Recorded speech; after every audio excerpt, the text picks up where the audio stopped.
Բարի երեկո, Շանթ հեռուստաընկերության ուղիղ եթերը շարունակում է տեսանկյուն հաղորդաշար, իսկ մենք խոսելու ենք մի խնդրից, որը գոնե 1756 ընտանիքի այսօր Գյումրեցի հետաքրքրում է։ Խոսքը գնում է բնակարների բաշխմանը եւ անօթևանության խնդրին։ Այս հարցերի շուրջ ես ուղիղ եթերում կզրուցեմ Շիրակ կենտրոն հասարակական կազմակերպության նախագահ, բնակարների բաշխման հանձնաժողովի աշխատանքներին մասնակցող Վահան Թումասյանի հետ։ Բարի երեկո, Վահան, եւ այսպես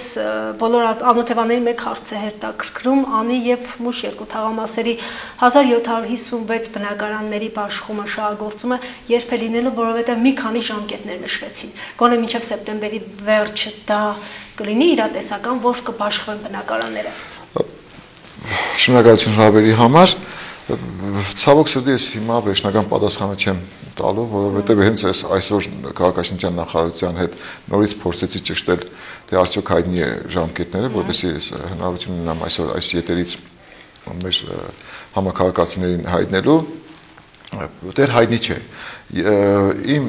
կանխատեսումներով մոտ 1 ամիս եւս կուշանա մեր համակարգացիները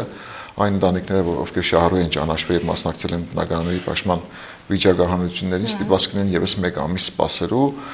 1 ամսից հավանաբար նախ կտրվի հավաստագրերը, հետո դրանից հետո նոր բանալիները կտրվեն, բայց հույսով եմ, որ մինչև ծմեր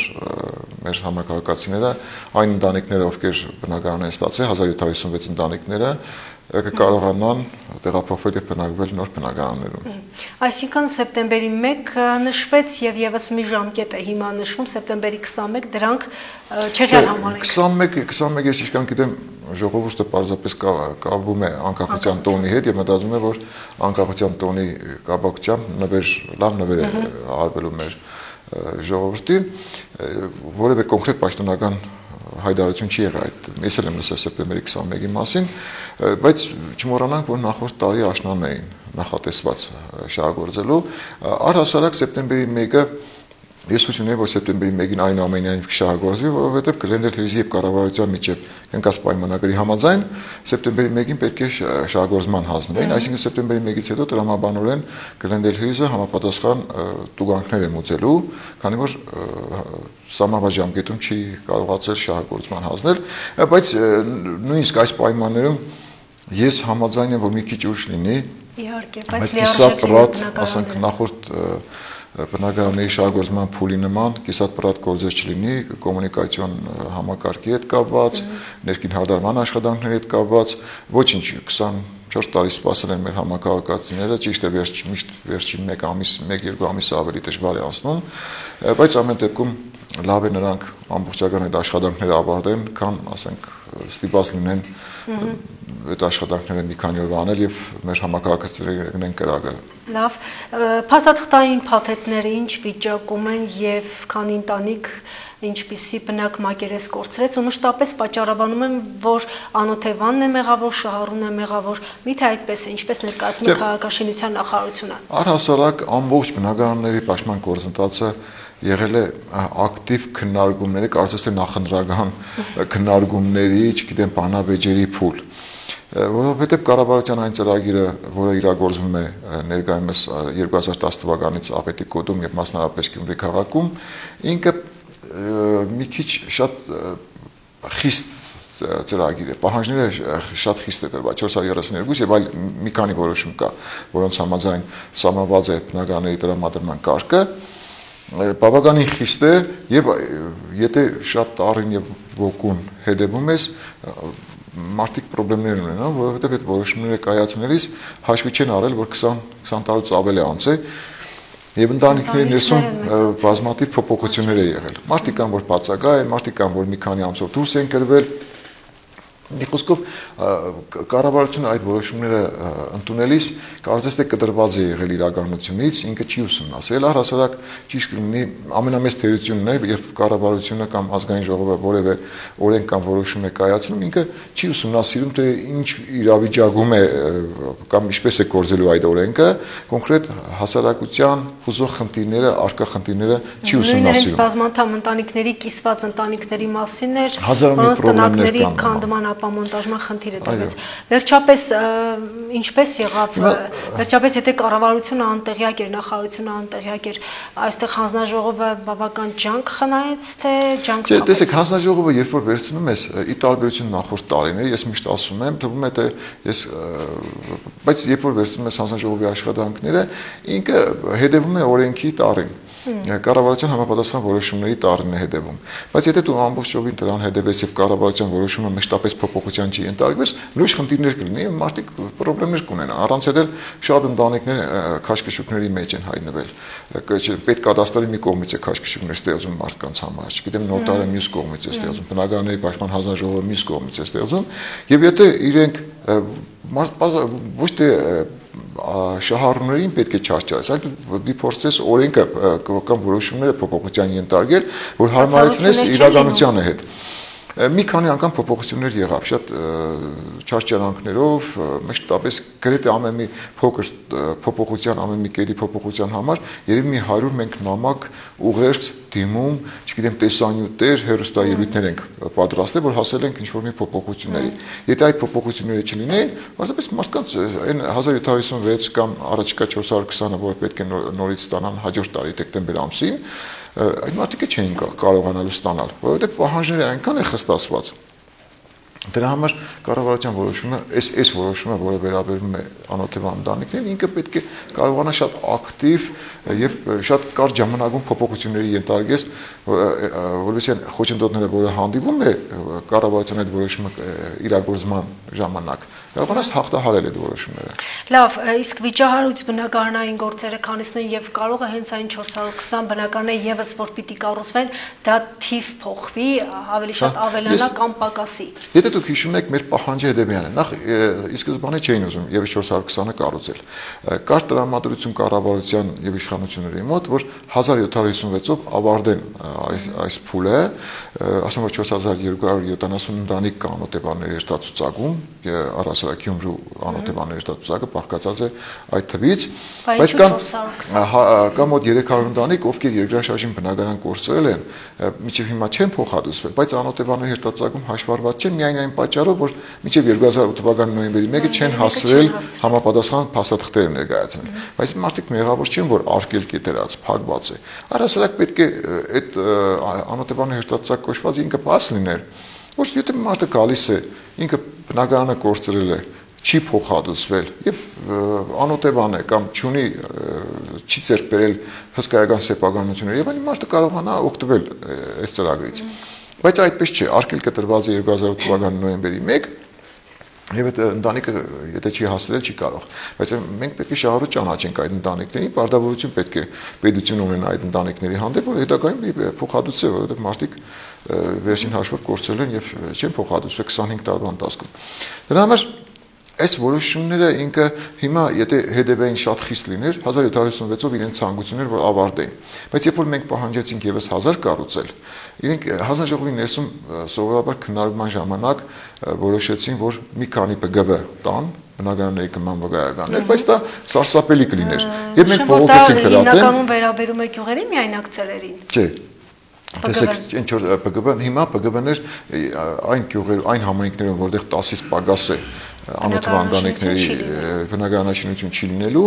այլ լինելու է ՊԳԲ-ների միջոցով։ Իսկ որտեղ 10 եւ ավել ընտանիքներ են անօթևան, շինարարություն է գնալու։ Գյումրի պարագայում որոշում կայացվեց եւս 420 1756-ից եւ 2010-ին կառուցված 1056-ից բացի եւս 420 կառուցել։ Մենք պահանջում էինք 1000 եւ մեր թվերը մենք ապացուցում ենք, հենց ինձ օդի չէինք վերցրել, որովհետեւ տեսեք մոտավորապես 46 ընտանիքի մերժում են բնակարան ստանալու իրավունքից միայն նրա համար, որ ընտանիքի ամբողջ կազմով բացակայ են Հայաստանից։ Այսինքն մարդիկ տարբեր պատճառներով գնում են արտագնա աշխատանքի, գտնվում են մեկ այլ երկրում, բայց մեր քաղաքացիներն են, ճիշտ է, ոչ առաջնային կողմ, բայց կոնը պետք է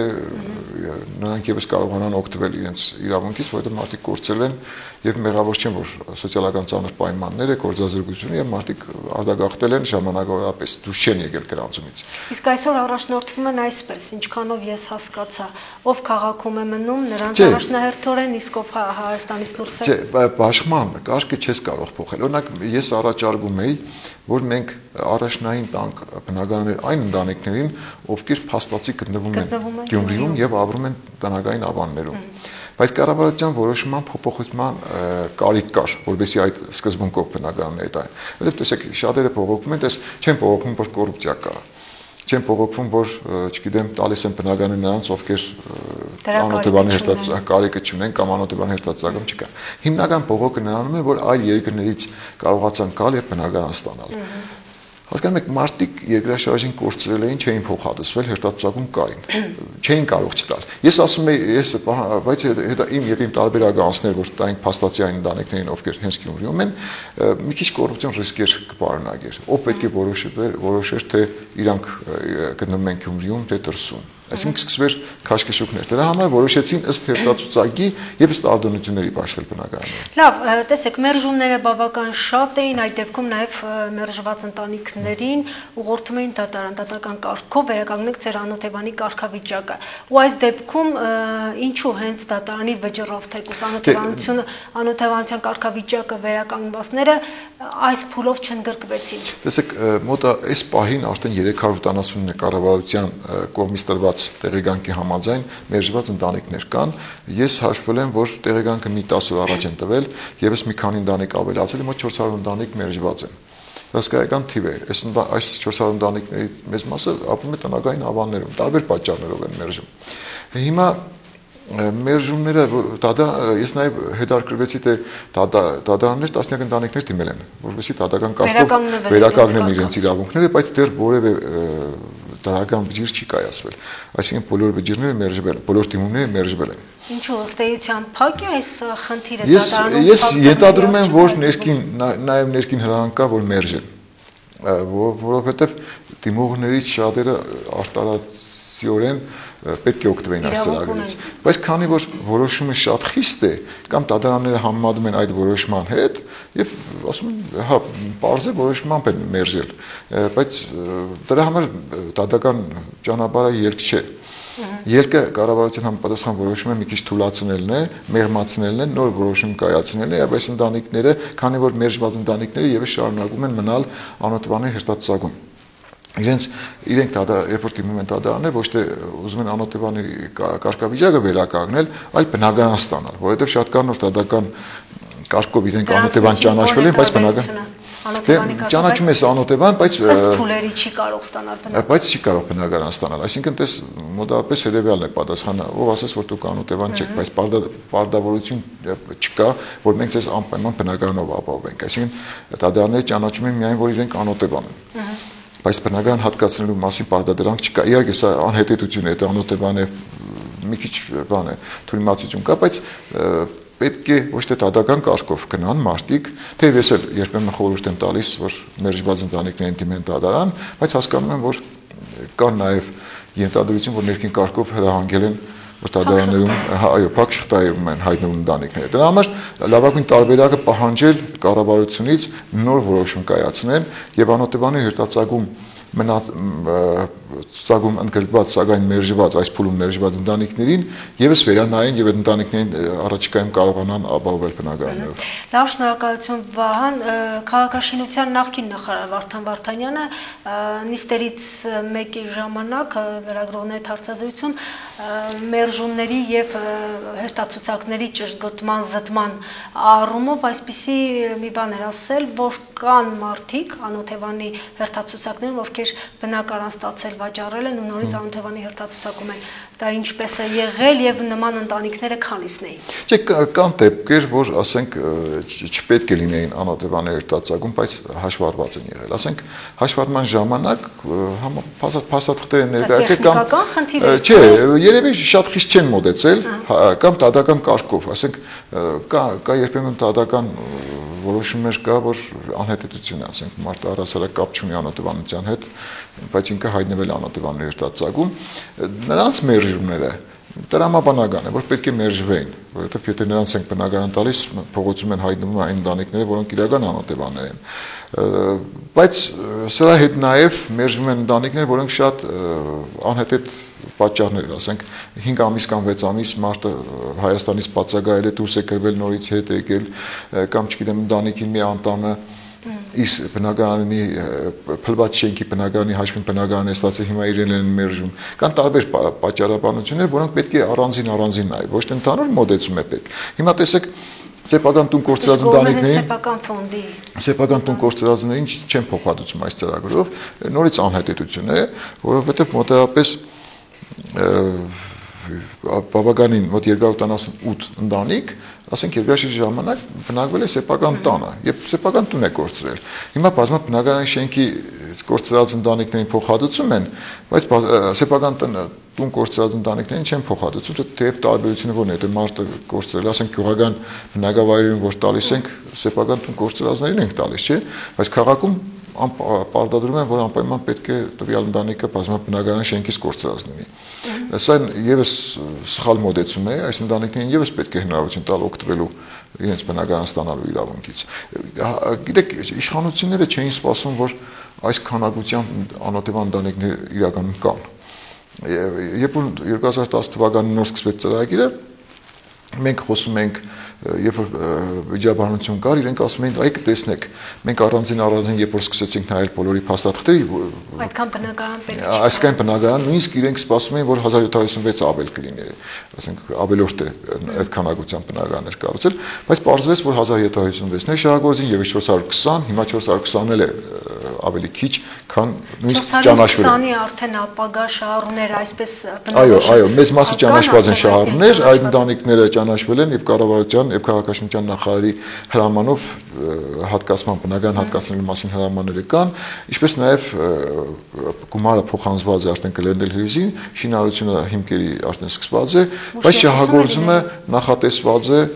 հաջորդ տարի 2013 թվականի դեկտեմբերի 1-ին։ Այդ 420-ի մասին է խոսքը։ Լավ, հանձնաժողովը այս վերջին նիստերից ակնհայտ է դառնում, որ արդեն գյուղական բնակարանաշինության, գյուղական անօթևանության խնդրին է ուշադրություն դարձնում եւ բավական վիճահարույց է, նույնիսկ Գյումրիից ավելի վատ վիճահարույց խնդիրներ կան, երբ կիսակառույց է, բայց կադաստրային հաշվարկներում կամ կադաստրային փաստաթղթերում նշված է բնակելի տուն։ Ու նշում է սեպտեմբերի 1 բնակարանաշինություն գյուղական, բայց չի սկսվել, բայց նշում է, որ տարեվերջ բնակարանաշինության ավարտ ինչպես կբացատրվի։ Հիմա տեսեք, ստացվել է այնպես, որ երբ որ ամբողջ սեփական սեկտորը որոշում կայացրին, որ պետք կադաստրը պետք է սեփականություն ճանաչի եւ հանձնի համապատասխան ընտանիքներին, եւ կադաստրը շրջելով չափագրումների արել եւ պլան է կատարել։ Այսինքն որպեսզի գումար ստանա, որովհետեւ յուրաքանչյուր չափագրման համար պետություն համապատասխան գումար է տվել այդ ծառայությանը։ Եվ դա պետք կադաստրը չունի այդ ծառայությունը, նրանքից կամ պայմանագրային հիմունքներով աշխատող ձեռնարկություններ են, որոնք կատարում են համապատասխան չափագրումները եւ այդ փաստաթղթերը ներկայացնում են կադաստր։ Եվ նրանք որպեսզի այդ գումարը բյուջեից ստանան, իրենք չափից դուրս շատ են նույնիսկ տնագային ավաններում տնագները հաշվել են որպես բնակելի տուն։ Եվ հիմա այդ ընտանիքների հերթը, որ եկել է բնակարան ստանալու, մենք նայում ենք համապատասխան կառավարության պատասխան որոշման պահանջներով իրենք պետք է սեփականություն չունենան, որ բնակարան ստանան։ Բայց քանի որ տնագները ճանաչել են որպես բնակելի տներ եւ ունեն սեփականության վկայականներ, ասենք ընտանիքները լուրջ չեն վերաբերվել, երևի չեն մտածել, որ մի օր կգա, որ իրենք բնակարան կստանան եւ իրենք չեն դիմադրել, որ իրենց տնագը կամ կիսա խարխուլ կառույցը տուն են ճանաչել կադաստրի կողմից եւ սեփականության վկայական են տվել։ Հիմա իրենք գյուղական համայնքներում ուսումնասիրում եւ գյուղական համայնքներում, որովհետեւ այդ հարցը լուծվի, համատեղ հանձնաժողով է ձևավորվել, որոնք պետք է գնան գյուղերը ուսումնասիրություններ կատարեն եւ տեղում պարզեն իրականում դա բնակելի տուն է, թե տնակ է, կիսախարխուլ ինչ որ մի կառույց է, թե նորմալ բնակելի տուն է, որովհետեւ եւ քաղաքաշինության նախարարի հրամանով այդ հանձնաժողովը ստեղծվել է, այդ հանձնաժողովի եզրակացությունների հիման վրա նոր Բնակարանների պաշտպան հանձնաժողովը ճանի շահառու։ Կախուրյանում ինչու չի գնում բնակարանաշինությունը հայտնի է, արդյոք իրականության մոտ է, որ չի շարունակվելու։ Չէ, առհասարակ շարունակվելու չի կարող չշարունակվել, որովհետև կառավարության բյուջեից համապատասխան գյուղական բնակավայրերում միայն այդ խնդիրներ խանգարող,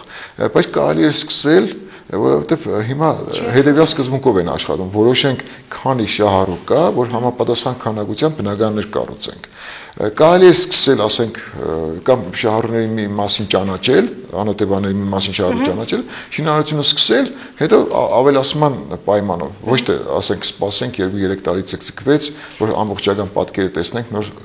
շինարարությունը սկսենք։ Լավ, շնորհակալություն Վահան, նախընտրական շրջանը չեմ կարող այս հարցերին չանդրադառնալ, ավագանու տեխնացու եք, քաղաքում բոլորին հայտնի է, եւ քաղաքամերն նախաձեռնության խումբն եք ներկայացնում։ Արդյոք նախաձեռնող խմբի էթիկայի կոդեքսներին չի հակասի, եթե դուք ընտրվեք ու նորից մասնակցեք բնակարանական հանձնաժողովի նիստերին, աշխատանքներին։ Ճիշտ հակառակը ես կասեի, հիմնական պատճառը, որ ես առաջադրվել եմ ավականում տեխնացու որպես եւս մեկ գործիք ավելացնել են խնդիրների լուծելու, որ զբաղվում եմ, անօթեբանության խնդիրներ։ Մենք գիտենք, որ Գյումրիում մի քանի խնդիրներ կան, որ հասական է, արդագաղթ, անօթեբանություն, ինչակախծություն, աղքատություն, սրանք այն խնդիրներն են, որոնցով պետք է ամեն օր զբաղվի եւ ցանկացած մարդ, ով Գյումրիում որոշակի կարողություն կամ հասարակական դիրք ունի եւ տեղական կամ հանրապետական իշխանությունները, սա վերջն է, սրանից ավելի վատ չի կարող լինել, ինչ կա Գյումրիում։ Դրա համար սա եւս մեկ գործիք է, որի Համոզված եք, որ ավագանի պիտի լինեք, որ այս հարցերը։ Չէ, ես իհարկե այդ խնդիրները լուծելու համար ավելի բարձր բաներ է պետք, անկեղծ ասած, բայց այս հնարավորությունը կա, որ ավականու այդ մանդատը, այդ գործիքը, այդ կարգավիճակը եւս օգտագործել են խնդիրների լուծմանը, որը 3-4 տարի է արդեն առանց երեկո զբաղվում եմ, եւ ես կարծում եմ հաջողության դեպքում իրականում ավելի հեշտ լուծվին շատ խնդիրներ, որոնք հիմա, ասենք, քաղաքապետարանի հետ կապված հազարամյա խնդիրներ կան, մեկին տնակ չեն տալիս, մեկի տնակն են անտեղի հանում, մեկի տարածքն են վաճառում առանց տուն տալու, մեկին, չգիտեմ, փաստաթղթեր կամ տեղեկանքներ են ուշացնում։ Այս խնդիրները ավելի արագ կլուծվի, եթե այդ գործիքին եւս տիրապետեն, եւ ես պարզապես հայտ եմ ներկայացրել, առաջադրել եմ իմ տեխնացությունս եւ քաղաքամերն նախաձեռնության կողմից։ Այսինքն կուսակցական լինելը չի ասում, կամ ուզում եմ հարցնեմ, կուսակցական եք, թե չէ։ Ես վաղուց կուսակցական կորզունեությամբ չեմ զբաղվում, իմ հիմնական կորզունեությունը հասարակական կորզունեությունն է եւ Շիրակ կենտրոն կազմակերպությունը, որը կարծում եմ բավականին օգտակար գործ է անում մեր քաղաքի համար, շարունակելու եմ անօթեբան ընտանիքների խնդիրներով, իհարկե ավականու անդամ դառնալով այն խնդիրների շրջանակը, որոնցով պետք է զբաղվեմ, ավելի կլայնանա, որովհետեւ չեմ կարող միայն կենտրոնանալ անօթեբան ընտանիքների աղքատության, չգիտեմ, որբ երեխաների կամ այլ առհասարակ բոլոր խնդիրներով պետք է զբաղվես, որոնք կան քաղաքում։ Իսկ այս խնդիրներով, որով զբաղվում եմ, դրանց ավելի կօգնի ավականու այդ կարգավիճակը, կօգնի որովհետեւ ավելի եւ տեղական իշխանություններին եւս ընդգրկենք այդ խնդիրների լուծմանը, որովհետեւ անօթեբանության մոտ 5000 ընտանիք առհասարակ Գյումրիում մնալու է որպես անօթեբան եւ պետության կողմից չեն փոխհատուցվելու։ Այս ընտանիքների համար պետք է մշտապես պահանջել, որ նոր ծրագիր ընդունվի, բայց խնդիրների լուծման համար ոչ միայն հանրապետական իշխանությունների որոշումներն է պետք, այլ նաեւ տեղական իշխանությունների որոշումներն է պետք։ Դրա համար տեղական իշխանությունը եւս պետք է տեղական ծրագրեր իրականացնել մարդկանց։ Փլված հանրակացանում, ասենք, մի ընտանիքներն ապրում են, որ ամեն րոպե չանի, մի փոքր շարժ լինի, այդ ընտանիքների ճակատագիրը անհայտ է, թե ինչպեսի ավարտ կունենա։ Այդ խնդիրները պետք է տեղական իշխանությունները լուծեն։ Առաջարկում ենք տնագները, որոնք մի քիչ տանելի են ապրելու համար, քանդելու փոխարեն տեղական բյուջեի հաշվին գնել եւ տրամադրել այդ հանրակացարանից այդ ընտանիքներին դուրս հանել, որովհետեւ երբ որ մտնում ես այդ փլված հանրակացարանների բնակիչներին տեսնում ես իրենց ապրելակերպը, հասկանում ես, որ տնագները դղյակ են թվում այդ փլված հանրակացարանների Ես համամիտ եմ ձեզ հետ։ Այսինքն կան խնդիրներ, որ տեղական ուժերով, տեղական իշխանությունների ուժերով պետք է լուծվի եւ իմ ավականու անդամ դառնալը եւ առհասարակ քաղաքամերն նախաձեռնության անդամները, որոնք կան այն 7 անդամները, որոնք կարծում եմ բոլորն էլ համաձայն են, որ շատ պատրաստված ազնվորություններ են, նրանց ընտրվելով այս խնդիրները, կարևորագույն խնդիրների լուծումը ավելի կարճ ժամկետում կլինի։ Լավ, վերջին հարցը շատ կարճ, չնայած երկու հարց է պարունակում, ով է լինի քաղաքապետ, պատրաստ եք աշխատելու արդյոք եւ ինչու միայն քաղաքամերն նախաձեռնող խումբը կենտրոնացավ ավագանու ինստիտուտի վրա, քաղաքապետի ընտրություններով կարծես թե հետաքրքրված չեք։ Չէ, մենք առհասարակ հետաքրքրված ենք նորմալ քաղաքակիրթ ընտրություններով։ ընտրություններով։ Հիմա երբ որ տեսնում ենք, որ շատ, տեսեք 71 տեխնազոյ առաջադրվել։ Իհարկե միշտ տեխնազոները ցանկացած հայ մարդ, ցանկացած քաղաքացի իրավունք ունի առաջադրվելու եւ իր ուժերը փորձելու ընտրություններում։ Բայց ճիշտ լինի որ որոշակի ճանապարհ ասնեն։ Չի կարելի ասենք քնել եւ առավոտ արթնանալ եւ որոշել, որ ինքը պետք է դառնա իշխանություն։ Ավականին կարևորագույն իշխանության մարմին է։ Պետության երկրորդ քաղաքի Գյումրիի ղեկավար մարմնի անդամ են ուզում դառնալ։ Մարդիկ որոնք առհասարակ անունները չէին լսել։ Հիմա հակակարողությամբ չեն ուզում զբաղվել։ Բայց մարդը պետք է որոշակի ճանապարհ ասնի։ Խոսա, հասարակության հետ շփվի, խնդիրներին ծանոթ լինի, որ գնա առաջադրվի։ Հիմա շատերն են առաջադրվել։ Եվ շատերի հույսը անձը կարևոր է, որ աշխատեք։ Իհարկե քաղաքապետի անձից շատ բան է կախված։ Եթե ես ասեմ չէ, մենք ցանկացած տարբերակում ով կընտրվի քաղաքապետ, թե կարծում եմ այնքան էլ բարդ չէ գուշակել քաղաքապետի ընտրությունների ելքը, բայց մենք եւս պետք է օգնենք եւ ստիպենք աշխատել այնպես ապագա քաղաքապետին, ինչպես մենք կամենանք, ինչպես գյումրեցիները կամենան։ Շնորհակալություն, ես հիշեցնեմ, որ իմ զրուցակիցն էր Շիրակենտրոն հասարակական կազմակերպության նախագահ, բնակարանների պաշտպան հանձնաժողովի աշխատանքների մասնակցող Վահան Թոմասյանը։ Հաջողություն ձեզ։